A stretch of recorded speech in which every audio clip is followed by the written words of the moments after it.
예. 작가님. 예. 이게 첫 작품이다, 그죠? 예. 예. 이 중에서 가장 이렇게 한번 소개를 했으면 하는 시간. 예. 딸이 6학년 때, 예. 이래가, 피아노 교습소를 보냈더만은 작곡을 했다고 이랬어요. 제가 동시 가사를 지어준 게 있어요. 예, 따님이? 예, 따님한테. 예. 그걸 하나, 예. 방송해 볼까요? 예. 그 따님이 초등학생 때 얘기입니까? 예, 초등학교 6학년 때. 예. 맨드라미 꽃. 담장 밑에 다소곳 맨드라미 꽃. 어제보다 오늘이 더 빨갛구나. 우리 누나 볼 닮은 맨드라미 꽃. 언제 봐도 닭뱃을 신기도 하다. 거울 앞에 누나야 얼굴 좀 펴라. 예쁜 얼굴 찡그리면 좋을 것 없지. 뽀송뽀송 얼굴에 맨드라미 꽃. 울퉁불퉁 여드름 많기도 하다. 예. 박수하고. 예. 그때 자제분이 이 아버지로부터 시를 하사라에 그래야 됩니까? 약간. 예, 제가 이제 작사를 해줬죠. 그러니까 따님이 받고 어떻게 기뻐했었어요? 그래가지고 이게 이제 자기도 자기가 작곡한 거를 이제 이렇게 이제 가사를 붙여주니까 좋아가지고. 예. 이제 중학교 다닐 적에. 예. 고등학교 1학년 때인가? 예. 중학교 3학년 때인가? 그때, 고등학교 1학년 때인가? 그때 예. 이제 피아노를 다시 시작했으니까. 예. 그때에, 내가 이제 6곡을 자기가 작곡을 하고 내가 작시를 해줬어요. 그래가 그거를 옛날에 마산 MBC 장작 동요제가 있었어요. 예. 그래가지고 거기서 출품하려고. 예. 통영에 있는 5학년짜리 가수를 하나 영입을 해가지고. 예. 그걸 이제 녹음실에서 녹음해가지고. 예. 출품을 CD를 했지요. 요즘은 뭐 잘 모르지만 CD를 출품했는데. 예. 이제 꿈을 안고 그래가 만들어 줬는데. 예. 다행히 보기 좋게. 예선 탈락했습니다. 조금 아쉽다, 그죠? 그래도 그게 이제 집어보면 그 딸내미가 나는 우리 딸이 천재인 줄 알았어요. 예. 그 때문에 다 부모들이 그래 안 합니다. 예. 그걸 이제 작곡을 한다 하니까 나는 그렇죠. 예, 부모 마음은 그렇습니다. 그래가지고 이거를 이 음률을 안 세필라고 내가 이제 작시를 해줬고. 예. 이제 어찌 보면 그래가지고 내가 시를 쓰게 된지도 몰라요. 그렇습니까? 그래가지고 이제 시를 썼지요. 그래가 동시를 6편 작곡을 하고 이제 작시를 해줬지만은 그 외에 또 하나 저 동시가 한 7, 8편 정도 있을 겁니다. 책에다 넣었지만은 동시집을 따로 놓고 일리지 않았어요. 이제 그런 동기로 해서 이제 시인의 길에 이제 본격적으로. 그렇습니까? 그리 생각합니다. 예. 그러면 그때 이제 그 사모님의 입장에서 보면은 내 부군이, 내 남편이 시를 써서 내 딸에게 줬지 않습니까? 그때 그 아내의 반응, 사모님 반응은 어땠는지. 아내는 문학에 대한 별로 그렇게 관심이 없다 보니까 그러는가. 하는갑다 딸내미하고 아버지하고 잘 논다. 그런 생각했지. 저기 잘 논다였어요. 근데 어쨌든 그 가정의 화목에는 크게 기여했지요. 그러니까 딸하고 아버지하고 이제 그 작시를 하고 작곡을 했는데 우리 아들이 하나 있었거든요. 아들이 이제 노래 부르고 그래가 아버지 작곡 아버지 작시 누나 작곡 아들 노래 이래가지고 내가 그래가지고 하여튼 인문학이 됐어요. 예, 참 이 가족의 그 문화가 정말 새롭고 그 우리 작가님뿐 아니라 지금 이 방송을 보는 여러분들이 참 이런 문화를 이렇게 많이. 제가 생각해봐도 저는 그 농사 짓고 소 키우고 닉네임이 나무꾼입니다. 나무꾼 시인으로 제가 그 인터넷에 보면 나무꾼 시인 치면 김행길이 나옵니다. 그렇습니까? 아무도 나무꾼을 이제 못납니다. 그거 보면 지게꾼 시인도 있고 산막 시인도 있고 청소부 시인도 있고 있는데 나무꾼 시인은 저밖에 없습니다. 제가 맨 먼저 사용했기 때문에 그 인터넷에는 그게 사용하고 있으면 쓴다면서요. 나무꾼. 저는 지난번에 둔덕 기생에서 인터뷰를 모셨다 아닙니까? 이분을 뭐라고 내가 닉네임을 정하면 되겠나 싶어서 좋은 말이 없어요. 그래서 선녀와 같이 온 나무꾼 시인. 그래서 제가 나무꾼을 했는데 나무꾼을 먼저 쓰셨네. 그렇습니다. 나무꾼 시인 치면 인터넷 치면 나옵니다. 작가님, 예. 뭐가 통한다, 그죠? 예. 그래가지고, 제가 수필로도 이래, 그제 수필로 이래 가게 되었어요. 예. 그러니까 이제 그 최진이라는 소장님이 아니고 그 농촌 지도 소장 하다가 그제 수필 그 초대 회장이 되신 분인데, 예. 제가 사회치 할 때 그 소장님을 알았어요. 예. 그래가 시집을 홍보회장을 줬더만 읽어보시고 예. 하는 말씀이, 어쩌다 농사 짓고 속 키우다가 예. 시를 생각해주고 걔가 편지가 있어요. 편지가 왔더라고. 예. 참 그래가지고 참 좀 이게 어찌 보면 좀 감탄했달까? 예. 근데 글을 제까는 사람은 항상 왜 쏟기가 문제였던 모양이라. 그래가 편지를 써왔더라고. 그런 일도 있고. 이 수필집이 바로 이 수필집입니까? 예, 이 수필집 보면은 제가 예. 최진희 소장님께서 이 비에 젖은 편지가 예. 그 소장님, 그 초대 회장님이 보낸 예. 그 편지가 우체통에 있는데 그 비가 덜쳐가지고 비에 젖었어요. 아. 비에 젖은 편지가 이게 이 제목의 연유가 그렇구만요. 예. 그래서 이 비에 젖은 편지를 썼습니다. 그 가장 우리 작가님을 예. 이때 이 수필을 꼭 쓰고 싶어서 뭐 밤에 잠이 안 온다든가 하는 그런 순간도 있지 않겠습니까? 예. 그러니까 가장 감명스럽게 쓴 시는 제가 수필이 인연이라는 수필이 있어요. 그 비천덕 선생님이 인연을 써가 유명한 시인데 저도 인연이라 했는데 처음에는 인연이라 안 하고 중 아저씨라고 했어요. 무슨 아저씨? 중 아저씨, 중. 중 아저씨. 예. 왜냐하면 제가 그 고등학교 좀 다닐 적에 그 절에서 다녔어요. 예. 통영 도립골 그 암자에서 예. 다녀가지고 사흘 초팔 되면 그때는 고등학생이 머리 빡빡 깎았으니까 예. 뭐 장자성 역할을 아. 그 스님이 그 해인사에서 좀 이게 정진을 하다가 일이 나와서 이제 그 대처성이었어요. 예. 그 이제 우리 어머니하고 이행제를 맺고 해가지고 통영에 있는데 내가 한 해 쉬다 보니까 이 아는 공부를 시켜야 된다 이래가지고 자기가 데리고 가서 그 학교를 한 해 꾸리고 들어가서 생겼는데 예. 사흘초팔 날 이제 그 스님이 글을 몰라요. 예. 그러면 이제 신도들이 그 출근해주라고 주소하고 막 주자라는 이름하고 예. 그걸 모르니까 내로 이제 학교 하루 쉬고 예. 그걸 내가 옆에서 뭐 용남면 뭐 동달리 누구 뭐 이래 하면 몇세 이래 하면 따랐어. 주소로 또 예, 내가 읽어주면 그리한 저도 상자성 출신이다. 그렇습니까? 백이라는 시에 내가 상자성 했다고 그 정식으로 상자성이 아닌데 뭐 그리 하다 보니까 상자성이랑 마찬가지라. 예. 이제 그런 이제 얘기가 있었는데 그 스님하고의 관계를 쓴 게 인연이라는 시가 있습니다. 예. 수필이 있습니다. 예. 그 수필이 참 보고 잘 됐다고 예. 그렇게 많은 사람들이 말을 합니다. 그 인연이라는 그 수필 예. 한번 소개를 한번 해보시죠. 예, 인연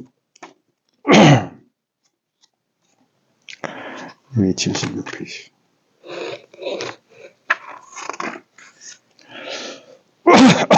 한번 읽어볼까요? 예. 조금은 천천히. 예, 인연. 우리는 종례를 마치자마자 우르르 교문으로 몰려나갔다. 정량동 공동 우물터를 지나 야트막한 고갯마루를 넘어가다 보면 제일 먼저 같은 반 짝지 한양이가 사는 노랑 대문집이 보였다. 큰 길 건너편에 서로 쩍금내기로 사서 나눠 먹던 찐빵 가게 빵 냄새가 우리를 유혹했고 태평탕 부짝 유리문 중 유독 여탕이라고 쓴 글자에만 관심을 가졌다.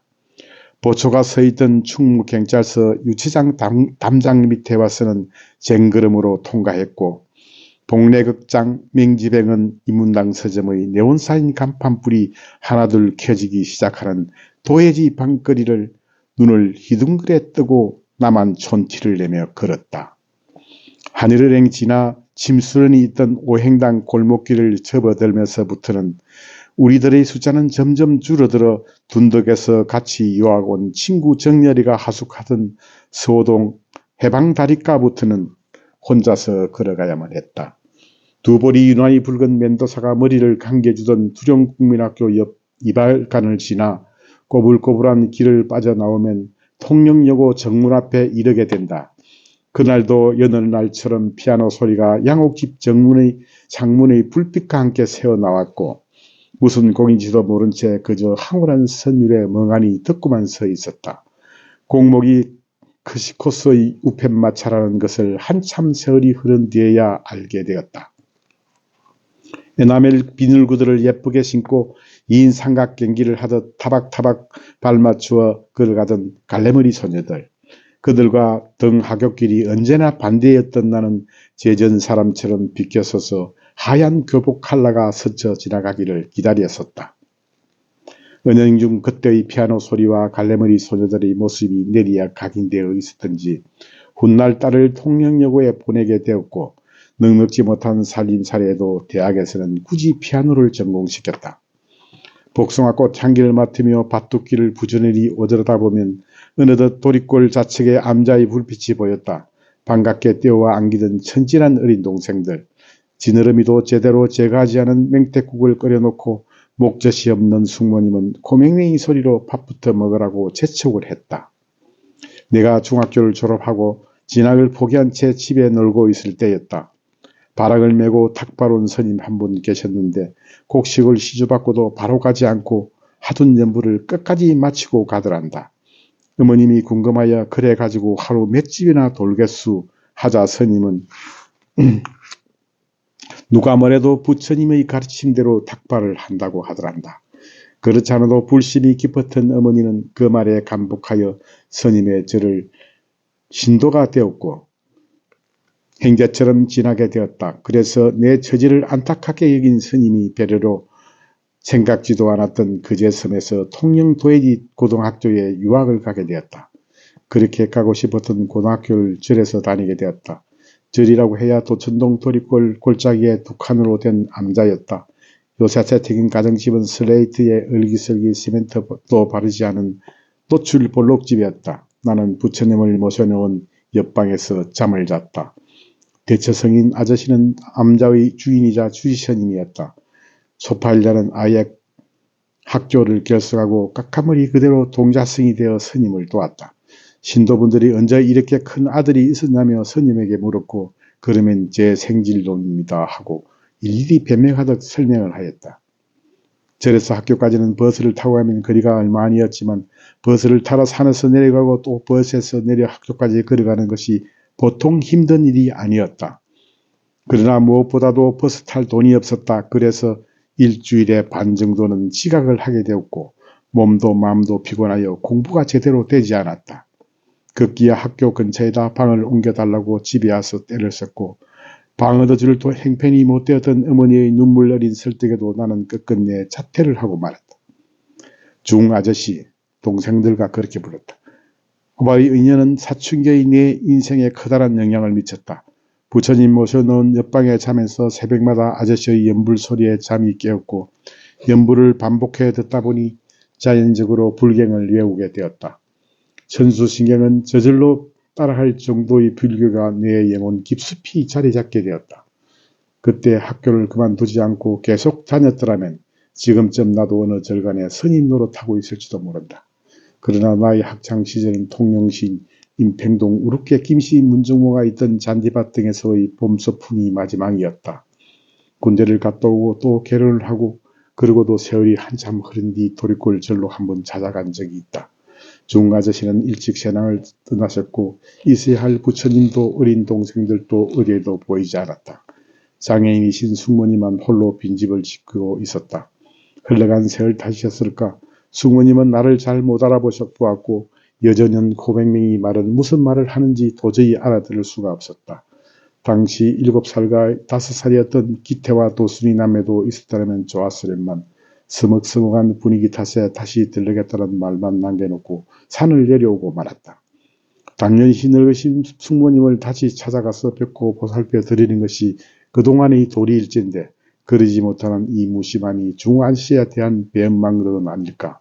세월이 흘러갈수록 내 마음속에 무거운 짐으로 남아있다. 시가 하나 지은 게 있습니다. 말미에. 예. 백이 웃었다. 절이라고는 3배밖에 해본 적이 없는 말 그대로 사이비 불자가 이래봬도 까까머리 책가방 들고 다닐 적에 촉망받던 상자성 출신이었다고. 통영 도리골 슬레이트 지붕 밑에서 우리 중아저씨에게서 불도를 배운다라고. 천수신경점은 달달 외웠었다고. 자랑처럼 노가리 껴고 다닌 적도 있었다. 질곡의 삶을 살면서도 부타를 잊지 않았고 오직 원만히 판매음을 지상 최대의 지면이라 믿으며 아직도 늘 외우고 다니는, 그러므로 언제든지 머리 깎을 준비가 된 영원한 상자성이라고 벽이 씩 웃었다. 백이라는 시입니다. 예. 아, 박수? 예. 그, 작가님. 예. 저는 비천덕의 인연이라는 시를 직접 읽어보지는 못했는데, 어떤 분이 이제 제게 보내온 글귀의 한 구절이, 인연은 매일 일어나는데, 아둔한 자는 그거를 인연인지도 모르고 흘려보내고, 예. 현명한 자는 이를 잘 살려서, 예. 좀 좋은 관계를 유지하면서 산다는 그 말씀이 가슴에 와닿았거든요. 예. 그 작가님께서는 그 인연을 가지고 이 수필을 쓰신 장본인이십니다. 예. 작가님은 인연을 어떻게 관리하시는지. 저는 이제 오는 인연이 있고 또 가는 인연이 있고 뭐 세상을 살다 보면 그렇지 않습니까? 그러면 이제 그 인연이라는 것은 참 소중한 겁니다. 물론 좋은 인연이라야 더 기억에 남고 아련하고 그랬는데 인연에 대해서는 저도 뭐 운명론을 많이 좀 주장합니다만은 운명이라 생각하고 인연이 한번 맺어지면 좀 끝까지 가려고 그런 노력하는 그런 행위입니다. 그 수필에 대해서 제가 이 작가님을 보시면은 시와 시조는 이제 짧잖아요. 몇 줄은 안 주는 가지고 표기하게 가시는데 이제 그 수필은 또 길잖아요. 그 기교상에 보면 엄청난 차이가 있는데 어떻게 그렇게 다재다능하시게 그 수필을 또 잘 쓰시는지. 저는 제가 있었던 수필은 또 어찌 보면 고해성사잖아요.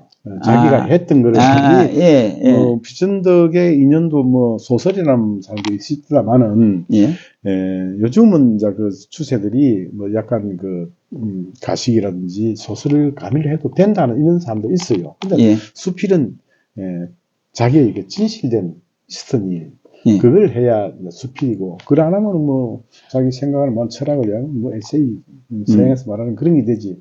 우리나라의 순수한 수필은 자기가 느끼고 겪었던 일을 진솔하게 써야만이 수필의 진мет이 아닌가 그렇게 생각합니다.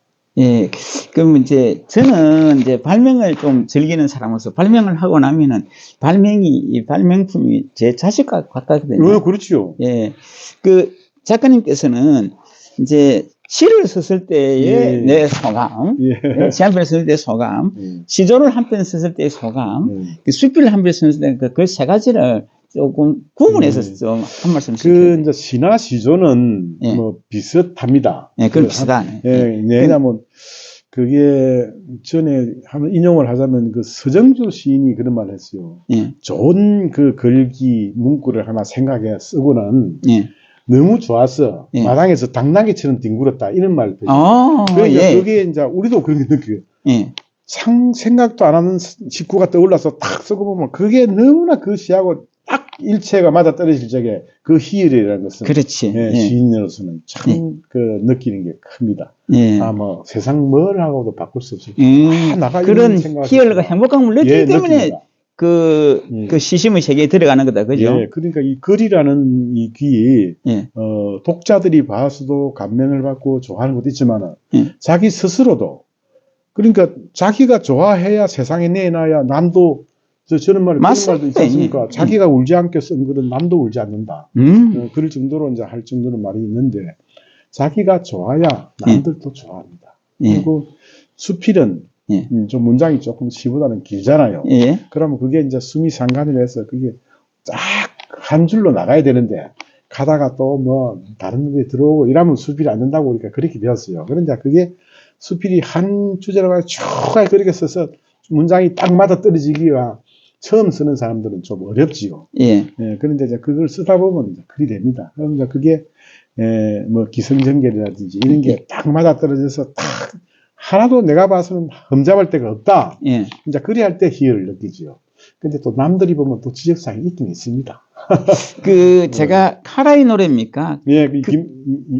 기분에. 거기에 제가 제가 선한 글을 꽃은 피었다, 꽃이 피었다를 가지고 은이 좋으냐 이가 좋으냐를 예, 가지고 예. 뭐 한나절을 그러니까, 생각했다는데 예, 조사가 얻는 이가의 조사를 예. 제가 이제 한국어 교육학과를 조금 다니던 걸 배웠는데 예. 그 뭐야 그 예를 들어서 하동 그 쌍화사가 쌍계사가 벚꽃길이 촥 있잖아요. 예, 예. 그 벚꽃 키는 이제 뚝방으로 치면 벚꽃 키는 뚝방은 어떻고 하는 거하고 예. 떡 피는 뚝방이 하는 거하고 예. 어떻게든 뚝방 여하튼 그 조사 하나가 얻는가의 조사가 그 하나가 그 시를 어떻게 보면 좌우합니다. 예, 예. 제가 그 구례에 가서 그 사성암이라는 절에 갔어요. 사성암 압니다. 예, 예, 사성암에 가서 내가 시를 정했는데 그것을 내가 너하고 이를 가지고 한참 고민하는 시구가 하나 있어요. 예. 첫 시집에 나와 있을 텐데 지금 당장 내가 생각 안 하는데 는을 붙여야 되냐 이를 붙이냐 그게 예. 고민하나만 넣었다가 뺐다가 시인들은 엄청나게 저뿐만 아니라 다 합니다. 그 조사 하나가 시의 맛을 완전히 틀리게 합니다. 예. 그래서 이제 그 조사가 중요합니다. 그래서 제가 이제 저는 수필도 뭐 써본 경험도 아무것도 없는데 예. 제가 이제 시청자의 그 흥미나 관심 쪽에서 제가 여쭤보는 겁니다. 그러니까 수필을 이렇게 쭉 한번 쫙 쓰시고 그대로 이렇게 수필집에 내는지 아니면 써가지고 또 뒤에도 또 다시 보고 조금 다듬고 이렇게 하는지. 뭐 저뿐만 아니고 예. 뭐 일필이시라고 하는데 쫙 써가지고 그 문장이 완전히 완벽하게 써진다. 그 사람은 천재입니다. 천재고 누구라도 이 태고 많이 합니다. 자다 보면 그 문구가 생각하면 또 자다가 일어나서 고치고 가다가 또 생각나면 고치고 이제 요즘은 전부 인터넷으로 하니까 지금 올라왔던 거 또 끄집어내갖고 그 자리에서 바로 고칩니다. 수없이 태고를 합니다. 예, 그러면 그 문장이 하나 나올 단계까지 시나 수필이나 이 소설이 나올 때는 엄청난 태고를 합니다. 예, 다듬어야 됩니다. 다듬어야 문장이 됩니다. 안 다듬으면요, 그 명품 작품이 안 됩니다. 그게 천재성으로 하는 게 아니고 노력에 사고 그거를 사모하게 생각합니다. 처음에는 자기가 쓰면 그게 완벽한 줄 압니다. 그러나 자고 나면 또 틀리고 한 달 있다 보면 또 틀립니다. 고칠 게 나옵니다. 뭐 안 고치고 한다고 뭐 시도 뭐 그런 사람이 있더라면 그런 사람들은 별로 안 봅니다. 우리 방송 같은 경우에는 모니터링 용어도 있고 하는데 근데 그 혹시 제자들이나 이 밑에 문화생들을 두 가지고 이게 초벌로 내가 이랬었는데 내가 한번 보고 뭐 조금 지적해달라 이런지는 안 합니다.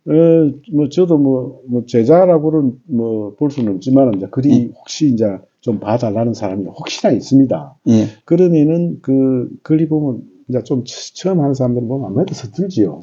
그러면 이거는 요리 고치면 되고 일만 낱말을 해야 되는데 이런 부분이 있습니다. 그런데 그것을 내 기간에 맞춰서 고치고 나면은 그 사람이 싫어합니다.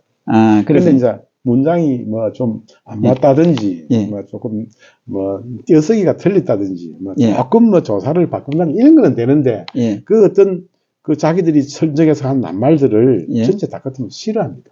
저희 역시도 싫습니다. 그래서 그런 거는 그 사람의 수준을 맞춰서 조금 이제 그 해야 되지. 너무 이건 안 된다 해가지고 막 그 어떤 주제만 딱 놔놓고 싹 다 갖다 고치면 울고 하는 사람도 있어요. 그리고 우리가 이메일을 보낸다라든지, 친구한테 뭐 문안 편지를 쓴다라든지, 또는 뭐 자기 소개서를 쓴다라든지, 사학계획서를 쓴다든지 이런 데 보면은 글을 많이 쓰는 경우가 있습니다. 이게 수필을 잘 쓰는 거하고, 생활 글쓰기하고의 좀 뭐 관련성이랄까, 효과랄까. 그게는 뭐 비슷비슷한데, 원래 내도 뭐 다른 사람도 그렇게 합니다만 사람이 처음에 쓰는 우리가 학교 초등학교 때 일기 쓰기. 일기 그게 기본입니다. 일기에서부터 시작합니다. 모든 글은. 저는 그리 봅니다. 일기도 하나도 학교 때 안 쓴 사람이 글을 잘 쓴 사람은 1000명, 1000명 중 1명이거든요. 그렇습니까? 일기가 참 중요하다, 그죠? 중요합니다. 그래가지고 처음에 뭐 대도 않은 말을 쓰다가 그게 이제 문장이 느는 거예요. 그러고 이제 두 번째 잘 써야 되는 거는 책을 많이 봐야 됩니다. 책을 많이 봐야 된다. 낱말들이 또는 이 문구들이 제 속에 들어가서 그 기억을 다 못합니다. 못하는데 그게 여기서 녹아가지고 내 글로 나옵니다. 그런데 안 본 거는 절대 안 나옵니다. 그러니까 지금은 뭐 책을 안 보는 시대가 돼가지고 전부 미디어 시대가 돼가 그렇다 하는데 책을 봐야 됩니다. 책을 봐야 그것이 내 몸에 녹아 있습니다.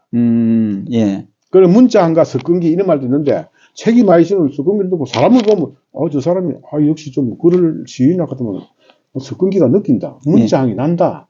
그 정도로 안에 들어있어야 됩니다. 저는 옛날에 뭐 어릴 적에는 뭐 책을 많이 접할 기회는 없었어요. 근데 책을 좋아했어요. 뭐 모앱시도 보고 만화도 보고 소공자 소공 요새는 그런 책 안 보는 건 모르겠다만 제임스 본드의 뭐 하는 거 책이라는 책을 잡았어요. 하물며 꿀단지라는 그 음란 패설집도 봤어요. 책만 있으면 봤어요. 그러니까 그런 것들이 내 몸속에 녹아 있지 않느냐. 그래가지고 어느 날 그 문장들이 내 기대가 나오는 거예요.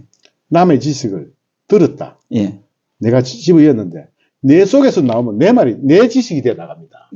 안 나오면은 그냥 못 나오는 거예요. 그러니까 들었고 배운 거를 내 속에서 내가 어디 가서 강의를 하든지 너를 교육을 시킬 때 그게 나오면 내 지식이 되는데 그게 안 나오면 내 지식이 아니에요. 너무 지식도 내에서 내한테 들어가 나가면 내 지식이 됩니다. 근데 뭐 퍼즐 뭐 이런 것도 있는데 퍼즐 안 될 적당히 아까 말하는 퍼즐도 안 되려면 얻는 이갈만 뜯어고 집히면 됩니다. 6자면은 같으면 표절로 봅니다. 제가 작가님 존경스러운 부분이 있는데 되게 보면은 글을 잘 쓰는 사람은 말을 잘 못하거든요. 표현을 잘 못하고 그런데 작가님은 이 양쪽 날개가 뻥뻥 일어나요. 그 비결은 뭡니까? 그게 이제 그 우리나라에 3대 구라가 있습니다. 이어령 돌아가신 이어령 농가님, 문체부 장관도 해주셨습니다. 그 다음에 그 유홍준, 그 나의 문화 답사기 쓰신 분, 그 다음에 한 분이 백기환 선생인가? 누군가 하여튼, 그래, 3대 구라가 있어요. 그런 사람들은 글도 잘 쓰고, 너무 베스트셀러예요. 말도, 나 인터넷 나오면 청산유수를 잘합니다. 그러니까 그런 사람 소리를 들어봐도 내가 말 잘하는 소리는 잘 하시는데. 이렇게 인터뷰에서 이렇게 시청자를 매료시키는 것도 이거 보통 재주 아니거든요. 그래요. 나는, 그러고 제가 좀, 또 자랑을 조금 하자면, 우리, 할아버지, 아버지가 좀 이야기를 잘했다는 소리. 옛날에 삼국지, 수어지 이런 걸 보고, 막 마을 사람도 모아놓고 그때 이야기해주는 사람도 있었잖아요. 학자 집안이시구나. 그래, 우리 정조부님이 학자였었고. 이제 그래가지고, 좀 그런 피를 좀 받는. 우리 사촌도 소설가예요. 소설은, 나는 시도 쓰고 짭짤하게 하지만 그분은 전략 소설만 쓰는 아주 유명한 사람, 통영이었고. 내하고 친구예요. 사촌행위자 같은 나라의 또의 친구인데, 이제 그분은 내보다 훨씬 이제 소설을 써요. 장편도 쓰고 단편도 쓰고 많이 썼어요. 저는 단 하나 달랑 소설 썼어요. 그래서 우리 정조우님의 그 학자의 그 피를 받았죠. DNA가 이제 이렇게 작가님한테. 우리는 그런 얘기를 합니다.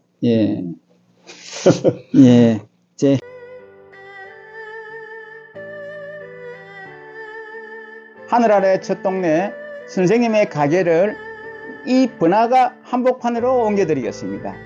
또한 전시 공간이 협소한 애로도 해소하고 화사하게 꾸며드리겠습니다. 블로그는 신규뿐만 아니라 선생님의 상품, 서비스, 기술, 재능 등을 소상하게 소비자에게 직접 홍보할 수 있는 최적의 온라인 광고 매체입니다.